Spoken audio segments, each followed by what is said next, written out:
สวัสดีครับวันนี้เราก็พาทุกคนมาดูสวนถั่วแระกันนะครับว่างๆไม่มีอะไรทำครับก็ขึ้นมาแวะดูว่ามีโรคแปลกปลอมไหมมีศัตรูพืชไหมครับ แล้วก็ขึ้นมาแวะเวียนดู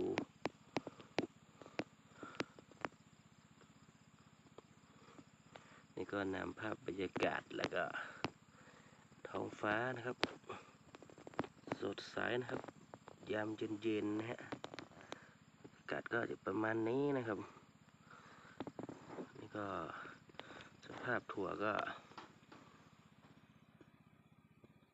เริ่มจะติดดอกกันแล้วนะฮะ